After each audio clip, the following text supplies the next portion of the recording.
we can ask for help. And you have to be in community that it's safe to do that. But that's the way all of us have been successful, is to say, I can't carry this. Will you help me carry it?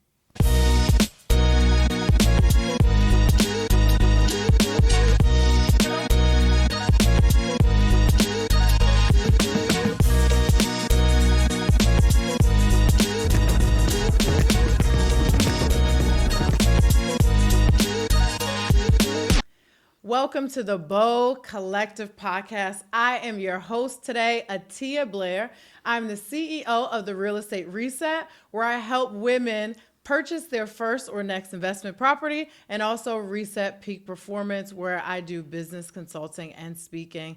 Today, we have an amazing guest, Cornelia Shipley Bearyman. Welcome to the BOW Collective Podcast. Attiyah, thank you for having me today. My absolute pleasure. So let's jump right in, and please tell us about who you are and tell us about your business as well. So I am the CEO of 3C Consulting, a firm that specializes in the retention and advancement of mission-critical talent. So what that means is we work at the intersection of leadership development, people strategy, and culture. And we work with the Fortune 1000 to really help them ensure that the culture is right so their people want to stay. I love that. So today we're talking about purpose-driven profits and how we're using business to make a difference. So tell us how that shows up in your business. Yeah, so my family started a charter school almost 30 years ago. And I now chair the Family Foundation, which is just an honor and a privilege. And a portion of our profits every year go back into our foundation to ensure that that school does one thing I know you have a passion for, financial literacy, as well as provide scholarships to our graduates. Awesome. So one thing I do see when I have a student who comes in who wants to invest in real estate, one of the reasons why they want to do that is to be able to give back. So tell me, what was the inspiration for your family to give back in that particular way? Yeah, so my mother was an educator and my father was a pastor. And they grew up in Harlem. My mother went to the School for Performing Arts in New York. And as a result of my mom's education and my dad's education, they were really clear that children on the east side of Detroit didn't have the same kind of opportunities their daughter had, because I was fortunate enough to go to private school. And so they decided that they were going to work together to start the school. And today we serve 2,400 families on the east side of Detroit, all of whom qualify for free or reduced lunch, right? So we have an opportunity to really change the trajectory of people's lives through both the traditional education as well as financial education through the foundation.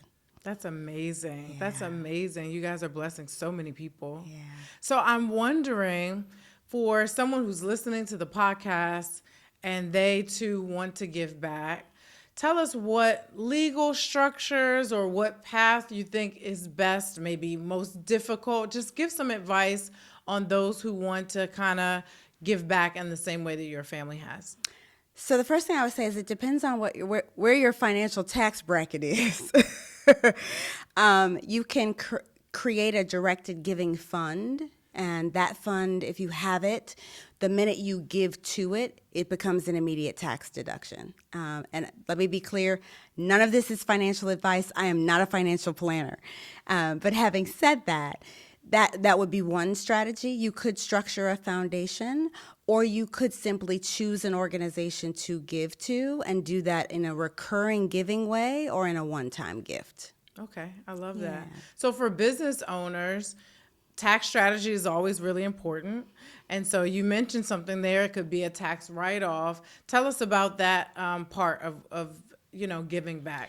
Yeah, so for our firm, we've done a couple of things. We've always given an option for people similar to Tom's Shoes, where you could sponsor a pair and buy a pair. We've given people an opportunity to provide scholarships for the programming that we run.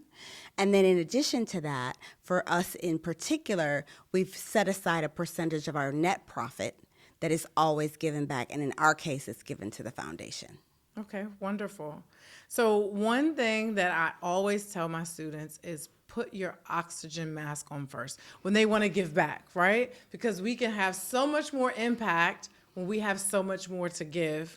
And to get to that point, we have to be careful about, turning out first profits and giving from that. So what advice would you give to someone who really has a heart to give, but maybe they're just not there yet financially to be able to do that? At what point are you ready to give back and give back in a major way? Yeah, so if you think about it this way, right, the scripture says, give your time, your talent, your gifts, and your service.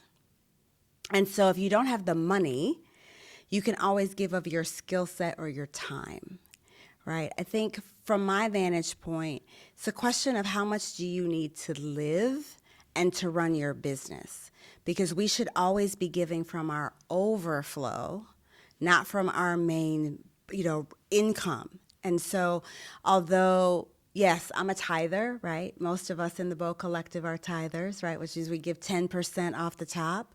But that can be hard, especially in today's economy. And so what you want to do is make sure that you're not costing yourself your livelihood in your giving, because God doesn't want that. Right? God wants you to have life and have it more abundantly. Mm-hmm. And so if you don't have the financial resources to give, make the decision to give what you can, whether that is your time or your talent or your service before your money. That makes a lot of sense. That's really, really good advice. And I know that's going to help a lot of people, because so many of us have a heart to give, but so many may not be there yet where they're ready to do that. So can you tell us a story about a time in business where you wanted to give, but maybe it was a little premature, or maybe it wasn't time, or a story about when you gave and you were able to make a greater impact because you did it when you were ready? Yeah, so that's an interesting question. It's an interesting question today because I was interviewed earlier today and the similar thing came up. My mother died 5 days after my wedding in 2012, unexpectedly. Please accept my condolences. Thank you. Mm-hmm. And it was hard to do anything, to give anything, to be present for anything. And fortunately, my business was at a place where it could run without me, right? We talk a lot about that in the BOW, making sure it's set up properly to do that. But I didn't have it to give. I didn't have energy. I didn't have interest. I didn't have motivation. And in that particular case, I gave myself permission to rest and to grieve. And what I know to be true, given the year that we've had, especially given how the year started, right? I mean, January seems so far away, but it was so hard for so many people. And giving yourself permission to create the space you need to really heal so you can step into your next would be what I would say. I love that. Yeah. I love that. Because we're talking, a lot of times we talk about the highlights, the output, but we don't talk about a lot of what it takes to be able to give and to have a reservoir to give from. That's right. So we can pop into self-care a little bit, right? Yeah. So tell us, what are as a giver, right? Because givers have to have very firm and strong self-care practices. So what are some of your self-care practices as a giver, just to help you make sure that you always have a reservoir where you are giving from the overflow, as you said? Yeah, so as you know, Attiyah, I have very good boundaries.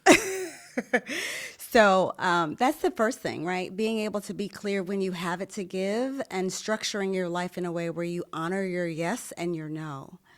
I wrote a book in 2014 called Design Your Life, and in it I talk about your say yes standards. Under what condition does something get your yes? And we as women oftentimes give our yes freely, and I don't do that. I'm very clear. I have a set of standards and requirements for something to get my yes. And it's something that saves my energy and my time, and it really allows me to focus and to care for myself, my family, and my business, right? I mean, I do all the girl stuff, right? Go to the spa and get my hair done and, all of those things. The other thing I do is I do a lot of meditation, and I do a lot of sound work, right? Around frequency, right? So people have heard of all the different hertz and what they do. I sleep with those kinds of things so that my body has a time to reset energetically.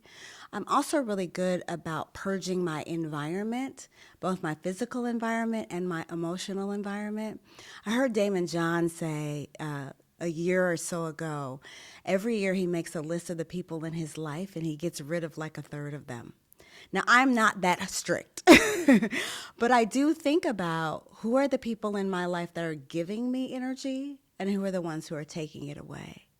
And so I try to make sure that those relationships that I'm in are reciprocal and healthy.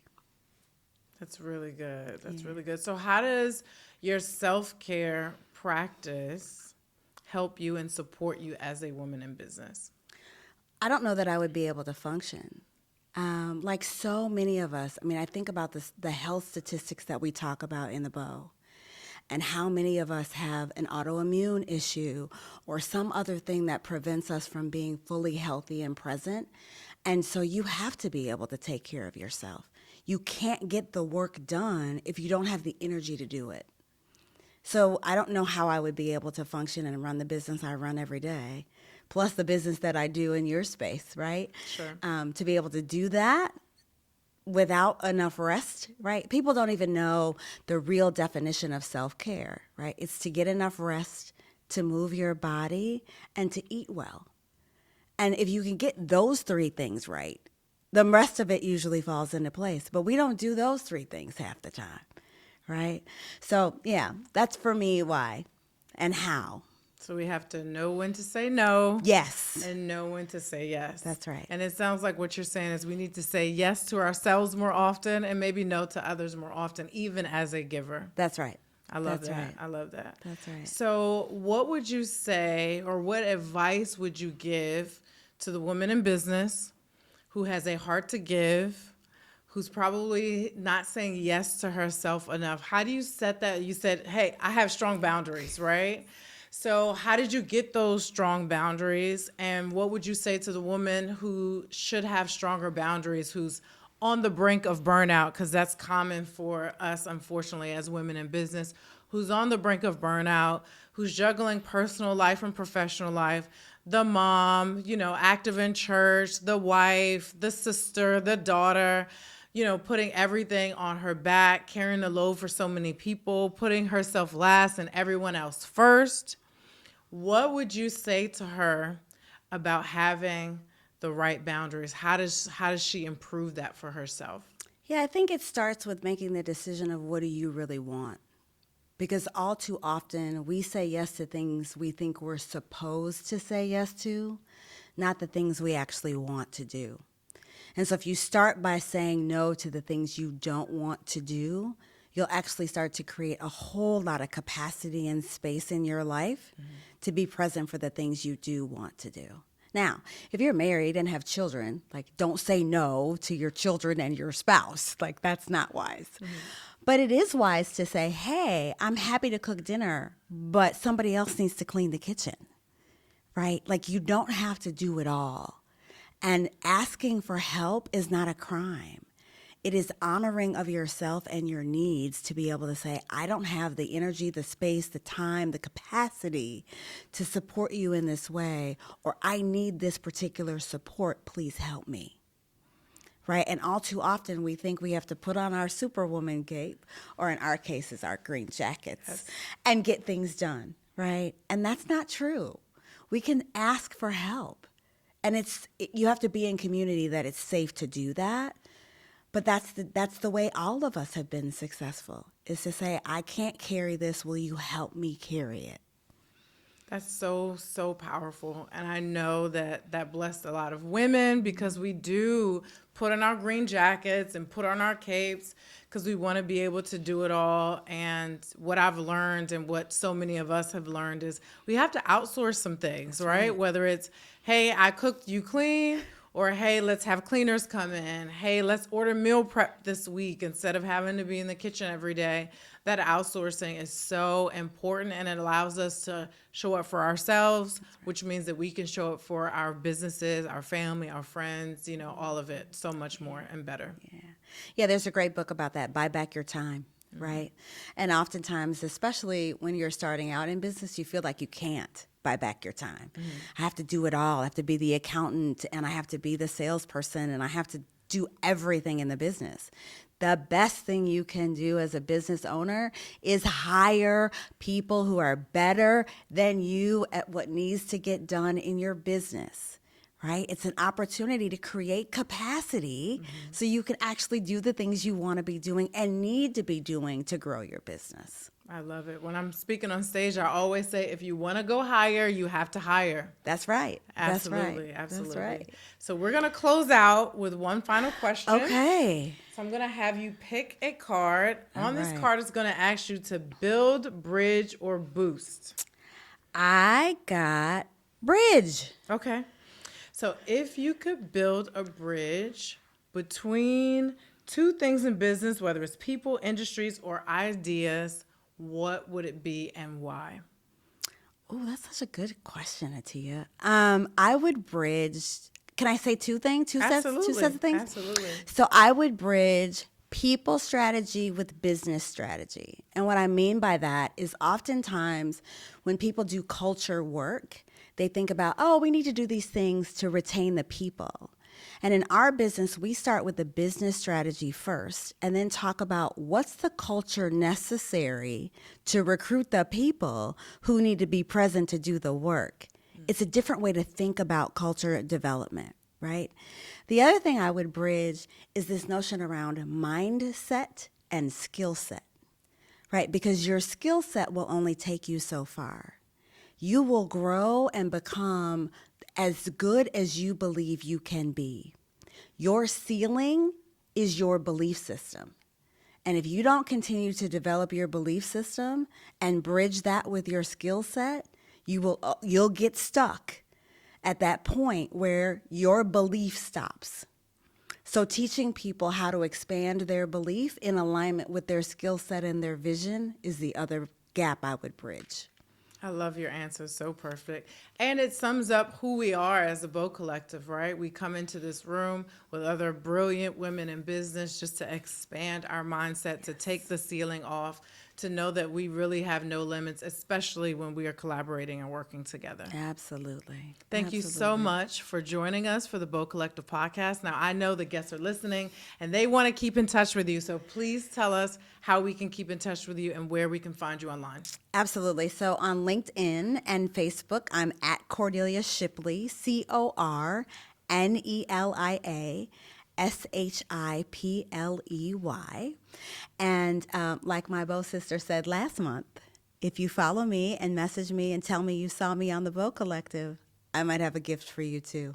Awesome. I love that. Thank you again for joining us for the BOW Collective podcast. We'll see you next time. Thanks for having me. My absolute pleasure.